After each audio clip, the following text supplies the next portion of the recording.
Hey, what's up everyone? First off, I just want to say I hope you enjoyed our vlog of our trip down to Miami. If you haven't seen it yet, go check it out. But our trip was amazing. We had a ton of fun and we got to go learn some jiu-jitsu from Rodrigo Antunes, who is just incredibly knowledgeable. Being able to hang out with Rodrigo was absolutely amazing. So this video is part one of our interview with him, where we got to sit down with him and talk a lot of history about jiu-jitsu.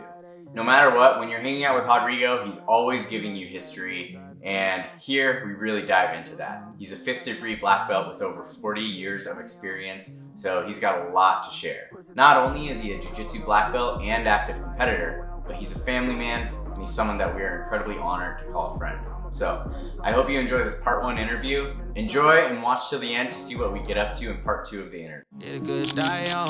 Push it to the limit, I can't go no more. Red light, no way, I'm coming back home. Long dirt road, all on my own. I'ma be the greatest, write my name in the stone. Write my name in the stone. Yeah, I'm coming back home. Yeah, I'm coming back home. Write my name in the stone. Cause I'm coming back home.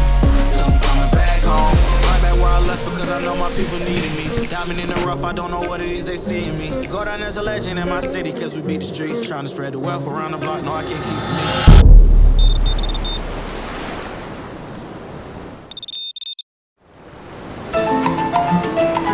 Bueno, sí.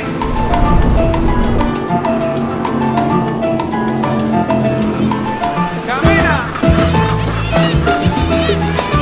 Rico, rico, rico. Y como dice mi coro que sigue ahí. Escucha mi salsa buena, abre la ventana. Escucha. Ahora estamos gozando hasta la mañana. What are you up to down here? Yeah, man, I'm trying to, spread jiu-jitsu here. The craft that I've been, studying for 41 years now. Enjoying the journey.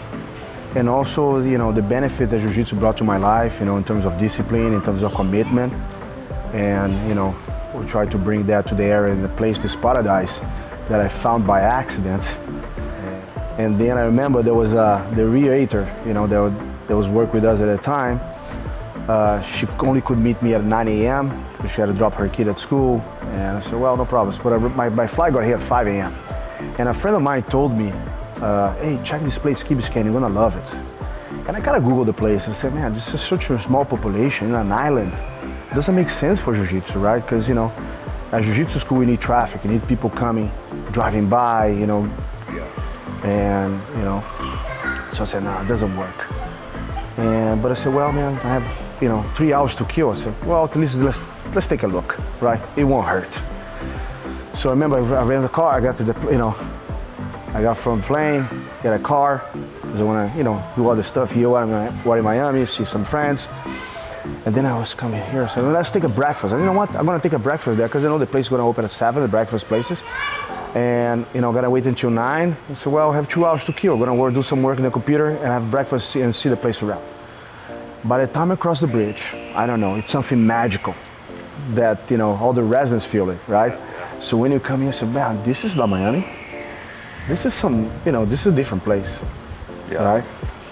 It so when I got here, I said, man, I look around, and then I told her, we gotta watch some places in Cockroach Grove. I said, let's say, hold on. Do you know this area well? Yeah, of course. This is a nice place to live. I said, do you mind, to show me around? In 2 hours, I already made a decision that I'm gonna live here, that I'm gonna have my business here, and which building I wanna live. So that's why, the story about that brought me here. And to be honest, I planned everything in advance. So, my team and my family was like, what are you gonna do in October? I already know which day, what time, and things they're gonna do for Thanksgiving, for Christmas, where we're going for the, next year summer vacation. I have everything planned in advance.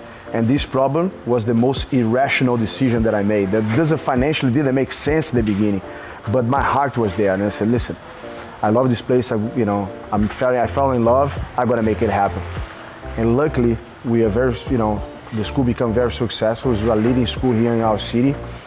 And eventually we expand to different cities. Now we have a school not only in Key Biscayne, which have not only our competition team, our adult program, with a fundamental, intermediate, advanced, We have a huge kids program here that's in our school, and also we have satellite schools all over Key Biscayne. Like we teach on that school, the public schools and the private schools. We have a program start kids with 3 years old there. And then we, based on that, and the team that I have is not only my work, it's my team work. We have amazing people that work for us, been working for us in our team, that we could expand to Coconut Grove, which have another school there. So like just outside the islands, like 10, 15 minutes from here. And now we're planning to open another one in Brickell by the end of the year. So those are the 3 schools that we have in a radio. Then the students can get a good understanding and good access to good jiu-jitsu, the methodology, the philosophy that we embrace and want to share. Awesome. Well, being here with you this weekend, I totally understand why you fell in love. It's paradise down here. I mean, the whole setup, school's nice, place you're living's nice, the beach is amazing. Like, I think you made a good choice. Yeah, some friends like, hey, let's go to eat in a restaurant outside the island. I say, sorry, man. Yeah. Why, right? Why? To get me out of this island here, yeah. It's kind of, got really worth it. Yeah. Most of the time, I spend 95 of my time here, man. Only when I have to go to Coconut Grove to teach or do some other things, But besides here, try to, stay as much as possible here. Smart. I would do the same thing. How many years you been here? It's my 3rd year here now. 3rd year. Yeah. And I have no plans to move anywhere else. Putting down roots, right? Oh, yeah. That's right. It's awesome. Good choice. So you're from Brazil. You grew up right outside or right near the beach in Leblon. When did you start jiu-jitsu? How old were you? It was a funny story. Like right behind my building, back to my building, there was a judo school. It was a karate school actually. They have a judo program. And in Brazil, that the 3 sports that boys used to practice as a child, it's swimming, soccer, and judo, right? So that's kind of the pillars. Because it's you have coast all around, pool, so swimming, it's something it's more like a survival thing that actually like is, right, and also is healthy. Yeah. Soccer, why? Yeah, right? it's everywhere. We are knowing by that. And judo because of the balance, the discipline, and kind of develop the motor skills. So I had back in the day, I live in a building, the back of my building matched the back of the building for a karate school, which had a judo program there. So it was very convenient for me just to come. I had school in the morning, so in the afternoon, even though it was a preschool, I remember, because my preschool was two doors, like 2 buildings from my house. So literally, I woke up, walk 2 buildings. It was my preschool, and the back. So in the afternoon or in the morning, I don't remember right now. I was 4 years old, or either in the morning or either in the afternoon, we just go around the block and do the judo there. So I did judo for from 4, I would say 6 or 7 years old. That's the kind of memories that I have. It based on the medals that I got, because back in the day it was like those small medals, like, a little bit bigger than a quarter. And I have what a competition is and, the date, like a year at least. So I know have those, it was 1980 to 1983, 84. So I know there was kind of that, at that time, which I had some medals. And most of them was bronze and silver. I have just 1 gold medal. And probably they gave to me because, to be honest, I was not good in jiu-jitsu. I didn't feel comfortable at all competing, in judo. And that was the reason that I quit, because they were, even though they're teaching probably the discipline and then kind of all the values, the judo, they was very competition oriented. And I think that age kind of, killed my motivation to keep going. Because, if you're not winning, take the fun, exactly, took the fun off my training. So that was judo. Then I believe, and then my cousin used to date Carly Gracie, which is Clark's father, back in the day, and they were good friends. Still, they were good friends forever. And I remember because the Gracie had a house in Teresópolis as well, where I had a house in the mountains. And I remember Carly and Castle coming to my house all the time. And I I gotta take this kid to jiu-jitsu, gotta take Rodrigo to jiu-jitsu. And my father, no, he's good, he's done with judo, he's trying different sports, trying volleyball all the time or basketball. I don't remember which one I was doing because I tried and I did it, for years, different sports. It's the way you kind of, develop, kids' skills. You gotta train, you gotta try different sports, even group sports, individual sports, and everything. And my father was kind of, no, that's not the right time. That's not the right time. And he was kind of, my father was a doctor, and he was kind of scared about, like, man, you guys have like all this orange hands, because the Gracie diet, they ate too much papaya, so the hands are always orange and kind of stuff. That kind of intrigued my father. What kind of diet? Because my father even though my father's an endocrinologist, so he was talking about nutrition, growth, and like, man, let me see your hand. Like, see your eyes, it's kind of white somehow, orange here. I got to try to understand what the Gracie diet was about to. So, and then one day my father just gave up. He said, you know what, just take which school should I take him? We'll give it a try. All right, you won. So I went to one of the schools, it's a Hills Gracie school. So it was mainly. How old were you? I was 8 years old. And there was like pure self-defense. I remember, and that's not competitions, I remember clearly in my mind, because it's a very unique system. They have the 32 classes on the wall. So I know exactly what I learned. And there was like almost private classes. If it was not private, I have with someone else in my age and my color, bell rake, right? So I remember I have all those techniques on the wall. We have a card, right? It's very, that's the old Gracie school was about. So you get there, and I remember I came with my gi, I get my card, and I went to the changing room.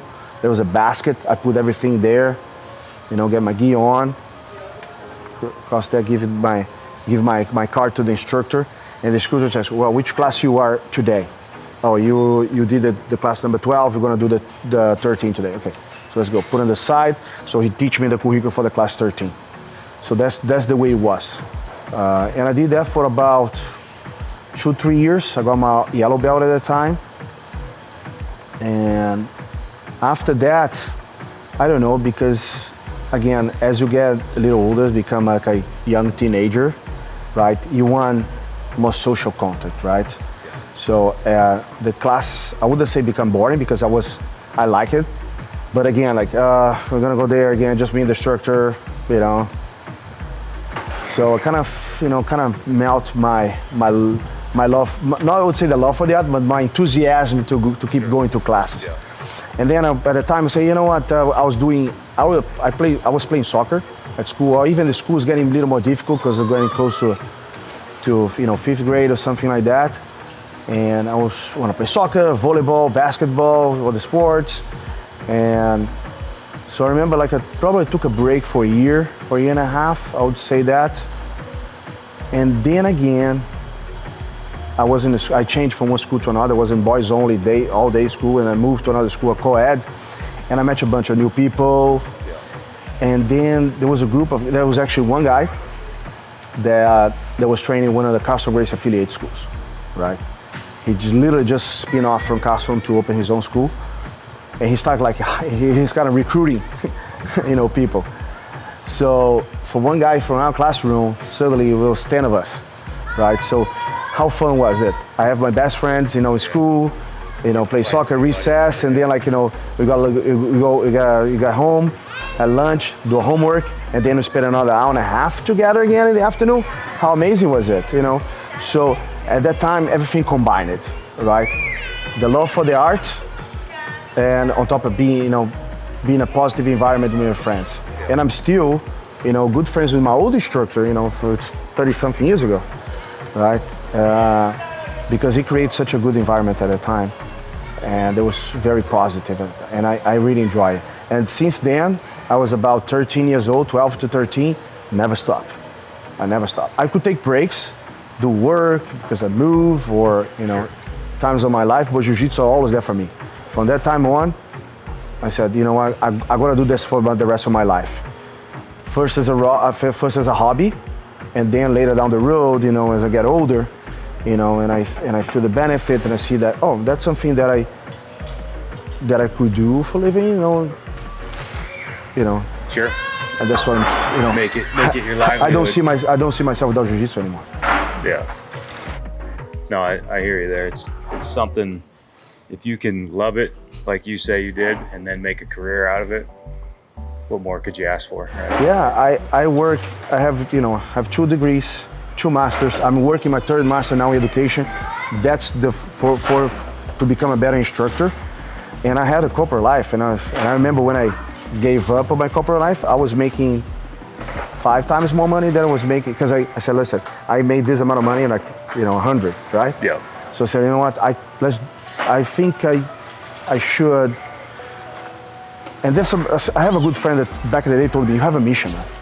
You have the charisma, you have the love, you know how to teach, you know how to, to motivate people. So why don't you do that? And I was like, And then another person told me that, and I said, well, you know what? I should do it. And I reduced my salary from like 100 to 25, literally. And I make a correlation. I have 2 years saving. I mean, if everything goes wrong, I have 2 years of my life, period, right? 2 years to make it work. 2 years to make it work. And on top of that, it's like, how much I need to pay my bills? If that would pay my bills, okay, let's do it. There's a time to do it, I'm gonna do that or not. Luckily, right now, I'm able to provide to my family. I have, a good amount of, I wouldn't say staff, but team workers. Sure. That, so those families depends on me now, So I'm really happy and proud and honored to be able to provide that. And, make them do what they love to. So can we talk a little bit about your lineage, who you started with, the beginning, and kind of your journey through to where you are now? Yeah, I was, to be honest, I think was the most unfortunate guys in this industry, because I was able to learn from different instructors, different lineage, and go to different directions. So I started first with the Reilson Gracie lineage, which is directly from him and his instructors, which spirit self-defense, which gave me an amazing foundation, in terms of self-defense that helped me Jiu-Jitsu tremendously. And that was gold. So that was my first introduction. Then I went to Castle Gracie lineage. So I trained in different Castle Gracie lineage for a while. So I trained with Sérgio Bolão, then Rodrigo Medeiros, and then other instructors on the Castle Gracie lineage. But some of them, move abroad, and they change, and I change. I moved from different location from one neighborhood to another. So I trained Jorge Pereira, which is a Rickson Gracie black belt for a while, which I still have. Probably that group of guys are my closest friends, until today. Léo Dalla, Vander Braga, Guilherme Bell, Tata, Gigo, those guys are, my closest friend in Jiu-Jitsu for now. And then I trained with the Holler for a while. And then when I moved to California, I started training with Paragon and Franginha, which was my friend back in the day when I was doing internship. So, which is first Fábio Gugel black belt. So that's, the reason that I'm now in Alliance, to go back a little bit on the tree, or a little down the tree, more close to the roots there. And I'm happy. I trained Jean-Jacques for, a few years too in California. Jean-Jacques Machado, for me, was phenomenal, So I was very fortunate, and luckily I was the first generation that, those doors are open to different, we could change teams with not too much drama, a little bit of stress, but not too much drama involved for moving to one to another, get exposed to that. Those instructors that, the generation before me, they, at that time, they are more open to those kind of moves. And nowadays, everybody trains with everyone. Yeah, it's all all over the place. Yeah, so that's which isn't a terrible thing, right? Being able to cross train, I think it's lovely. It's the best thing, because back in the day, if you see a technique, for example, you go to, there was 2 competitions in a year, right? There was state championship and the Brazilian championship. That's all you have. Yeah. And some tournaments that interstate. So you gotta go to Minas Gerais, travel 7 hours to compete, but in Rio, there was literally the state championship and the Brazilian championship. So if you see someone doing a move, you see the sweep that, for example, Leozinho Vieira did a sweep. You gotta wait until 6 months later or until next year to see it again. And the people didn't cross train at all. There was secret. If you come to another, everybody think you're a spy or or there was not something very common. Nowadays, man, it's gold. The amount of I remember some of the instructors, They start doing DVDs in the 2000s. And some of them took until 2015. I know one that was very critical about it. No, I don't want to put my stuff online. It's a secret, you have to feel it. You have to accept the evolution of the sport and the market. Now, you must be online. There's no other way around. And you have to embrace guys from all the schools. Hey, you come here, pay a day pass. That's unbelievable back in the day. Day pass, you come here for a day, for a week. Yeah. I mean, are you with us or not? It's not without. Are you with us or against us? Yeah. That's the way it was. And I think the sport evolved so much with this cross training, like judo. Yeah. I agree. In judo, for example, those guys in judo, when I talk about this, it's like, yeah, this is crazy. In judo, we will always be cross training. You do camps together. We go to Israel to train with the Israelis, and then the next week you're going to compete against each other. Yep. We go to Greece, they're like, hey, man, come here. You're the best in your division. Yep. Let's train. There's no more secrets anymore. That's no more. It's all online, social media, YouTube. And that's the way the sport evolved. The science. Think about science. Imagine someone develop some medicine or any particular thing and can share. No, this is mine because I want to keep it. No, they have a platform nowadays which they share everything. Hey, listen, I found this. Let me see the chain here. How about if you do this test here? Let me test with people different DNAs. Let me see here.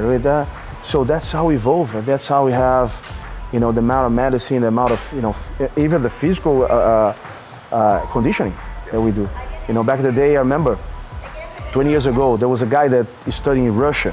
So he brought the Russian methods to Brazil. And the guy started doing very well with the stimulation, with the circuit, and so on. Imagine that was keeping in Russia. Yeah. How about the Red Road? Now everybody's got the level raised. Yeah. And that's benefit for all of us. It's the new world, right? The modern world.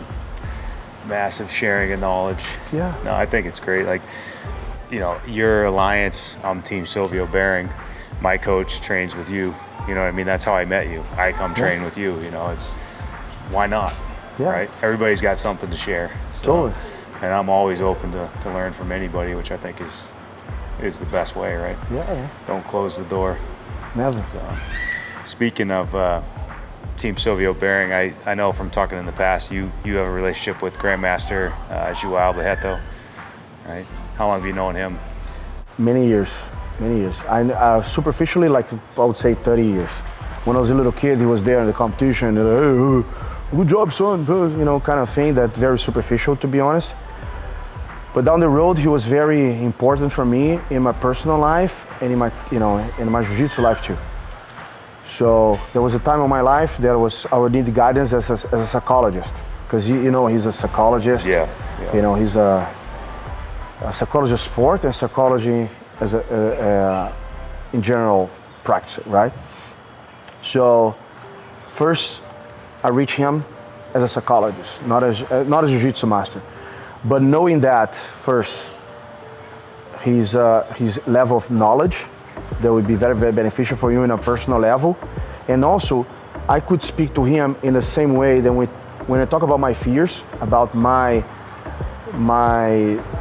weakness, he would feel that way because he's been there exposed through jiu-jitsu to that route way more. He was a fighter too. Yeah, because if I talk about my personal life, he's been married for his wife for a long time. His daughter was also like a psychologist for my wife, and so those coincidences that happen. And so when you talk about the decision that I made, my jiu-jitsu schools, my jiu-jitsu journey, there was a lot of understanding. There was not someone else that never been exposed to that, and how deep we are connected to people, how deep we are important to people, how deep we become a role model or become influence people. So that the responsibility that's on our shoulders, and he could understand that much better than I would say regular psychologist. So our first approach was through that process, and eventually that went to the mats, and he's like, oh, I want to see one day you training. I said, well, let's go. Let's go to this place. I said, no, just me and you. Let's invite someone else. That's how we build a relationship through the mats. So he didn't give me a class. He gave me like a lecture, like a workshop. Just fixing I remember just fixing the Kimura, the scissor sweep, and those concepts. And again, like Master Silvio, it's not like an hour thing. Yeah. We said an hour to start, and then I said, well, we should have lunch. By the time we finish, it was dinner time, right? You know what it is. So, and it's like, hey, can we do that again tomorrow, right? So that's the way it went through. Yeah. And so he became probably one of the most, one of the best, the most influential guys in my life in many aspects. Not only the technical part, but on the psychological part, and he kind of embraced me as a son. So he was here like 2 years ago. Had a breakfast here on the other together. He's definitely one I hope to meet someday. I mean, he's in our lineage for our team. What he did, in the past, when he was young and he's a teenager, he was fighting every single week. He was by far the most respectful, non-Gracie, Jiu-Jitsu practitioner of all times. That's what I've heard. Yeah. I mean, just a legendary fighter. He's a legendary fighter. He's an amazing person, a great instructor. Just think about this, every time he step in, man, everybody step up. Yeah. Like Silvio Bering, Grandmaster Silvio Bering was his student. The Pedro Valente from, the father of the Valente brothers was his student originally. And you name it. Everyone that passed through those Gracie Academy doors, on the 40s or 50s, went through his hand. It's awesome. He was the one that kind of had to head with Carson, which considered and by the majority as the best Gracie fighter, Carson Gracie. Yeah. That's awesome. Such good history there. Yeah, I think like just this weekend, us being down here, I had one of my guys that was with me. We left after training with you, and we get in the car. He's like, man, I learned more about life than I did jiu-jitsu today, and I think that's like a overlooked part of the relationships you build, the training you do. Yeah, sure, we're doing jiu-jitsu, we're teaching self-defense and different things, but everybody's got their own life experience that they can bring to the mats too, so I think that's great to hear that from you with the Grandmaster there. Yeah, jiu-jitsu, you can't separate jiu-jitsu to life. Yeah. Life is jiu-jitsu, right? What's a better circumstance than someone, and you have to make decisions in your business right there. Yeah. So someone put your hand on your neck. You're about to pass out. What you gonna do? You gotta make a decision fast. And how to be the most efficient? What means efficient? In time, with less energy. That's right. So if you face your business, you face like you have or even a big or small business, and something happened. What do you have to do to save your business?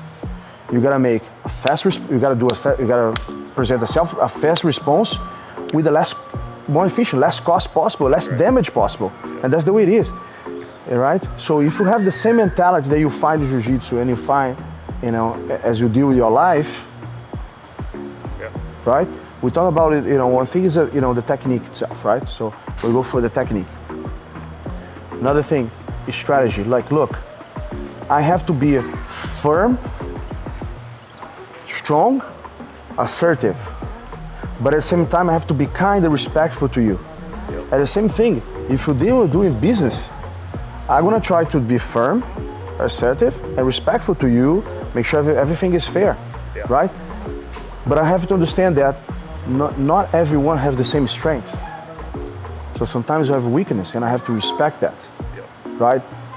Most of the time you see based on rank level, right? With the belt rank, you see as a black belt, you see a purple belt, you see this, I cannot go too far or too strong or too hard on that guy because he doesn't have the skills yet. Yeah. And it happens to the business as well, right? Yeah. You can't go, too hard with an intern or someone like that's been in your industry for a couple of years because he doesn't have the skills or the experience to deal with that situation, right? Yeah. And the same thing to relationships, right? When someone asks, hey man, I tap, let's start over. When someone make a mistake with you, you say, I'm sorry, can we start over? Yeah. We start over. Let's start again. Let's start again. Of course, we can relate to that, to many aspects of jiu-jitsu, the discipline, how how you're gonna eat properly, how to stay in shape and so on. Discipline, the preparedness, being ready, preparing for certain situations. I think you develop a mental fortitude in your training that carries through into life, right? Totally. Like I can come to the gym, I can be totally motivated today to have a great time on the mats. I'm gonna do all this stuff. I start rolling and boom, I'm getting smashed 5 seconds in. Life is miserable. And that's when you fall back on your discipline, right? My motivation's gone now because it just got tough. And that's life, right? Yeah, like life hits you in the face some days. And totally. Like think about this like a bad day work, right? You wake up of the day, wake up at 6 a.m. in the morning, you have to be at the office at 8:30, right? Okay, this is what I have to do. So I don't want to go to work, man. I just don't want to go, right? But you have to go. You gotta go. It's your job, right? So you have a breakfast, you take care of the kids, do what you gotta do, you show up. Probably the first couple hours won't be very productive, right? Because you didn't sleep well. Anyway, by the end of the day, you're glad that you went to work, right? First, because you're not fired. Still got your job. You keep a job, right? And you kept going. Like you end up in the end of the day, you did something productive, right? You move from one place to another. You probably didn't go, as far as you should, but you move a little bit further, right? The same thing related to jiu-jitsu. Like you will have, I just want to watch you stay on my couch today. I don't want to go. You know what? But I'll go. Even though like in a bad shape or so, you gain something. You saw a new. Even though if you didn't learn properly the position, you just saw something new. You met your friends that with a smile on the face, because once someone crossed the door, it changed completely. Yeah, they're happy. Even when they don't want to come. If they want to come, they say, okay, man. And those guys also, they have a bad day, they come in. Changes everything. So we're gonna tell jiu-jitsu not life? Yeah, it is, man, totally. It emulates life. I think it's great. So Master Silvio Bering, that's my coach, my team. I know you train with him a lot. How did you guys hook up? How did you guys get together? Man, Master Silvio was a blessing in my life. But let's go back in time a little bit.